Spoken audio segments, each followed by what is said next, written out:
My prologue is going to be short and sharp. One sentence quoted by the Professor Deirdre Mulligan, Berkeley, California. There is only one thing that women fear more than being raped, and that is being raped and videotaped. I have to keep this closer. Think about this. The gaze. Observation is quite old.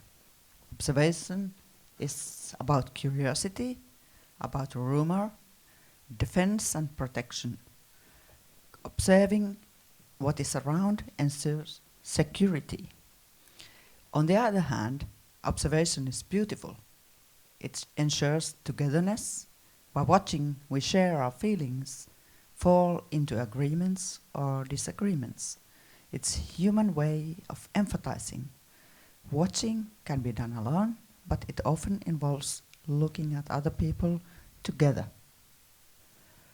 Concealment is part of the nature of gazing. While something is hidden, something is revealed. There is a nature of striptease. People are getting pleasure from being viewing the forbidden. Looks are reflections. Observation is technologized more and more in urban space as well as in electronic environments. With technology, the mutuality of gaze disappears. Observation, both directly and technologically, is also a sign of power. Authorities have a common right to look directly at anyone by hiding their own gaze. You don't know who I am, where I am, and why I look at you. Observation is also gendered. There is no way to escape the fact that women and men are looked at differently. While we have entered the era of multiple sexualities, young women still are the main object of the case. Further, observation is commercialized. The economy of attention, as also Ursula Frone has said, women are commercialized. They are presented as objects, something you can desire, you can either have or not to have. They have been trash, white trash, brown trash, black trash.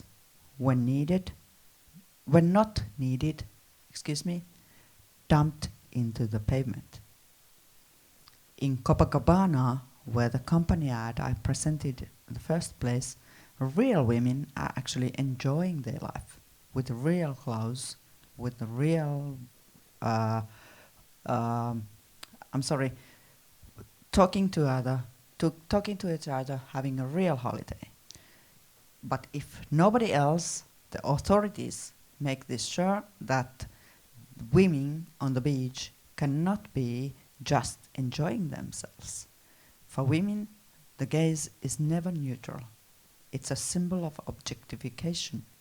The threat of potential sexual violence is embedded in male gaze.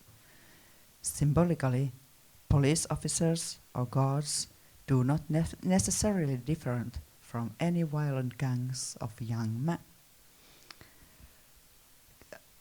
Hence, the gaze is always controversial. It has a double nature: to protect, to objectify, to flatter, to threaten, overlapping, squaring, close to each other. Two pair of eyes, not one pair of eyes. Always two faces. Surveillance, on the other hand, is one form of the gaze, often criticized by the marginal groups.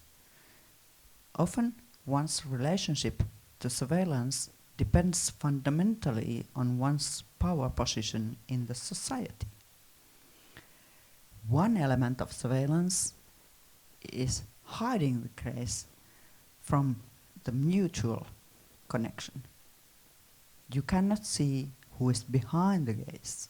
You never know who there is, where they are, why they are, what they are looking. Being raped and taped means repeatedly being raped again and again. Because if anything is taped, it's possible to repeat and repeat it over and over again, to produce it, to copy it, to present it to other audiences. Surveillance cameras are actually no longer like eyewitnesses. They have a role of their own. They have been multiplied, they are everywhere, they're observing other, in any cases, weakness. Yet, we are not stupid. Surveillance contains performative practices. Our heads are not empty, but full of new ideas and new forms of resistance. We have to think about these things again and again. One form of resistance is shooting back. People, like women on the beach, increasingly use the new technologies, take the new technologies on their own hands. They tape, they record, they present it. And last but not least, I want to look forward. I want to think, where is the limit of this? Should we all tape? Should we all present? Should we all circulate? Or should we do something else? Where's the limit?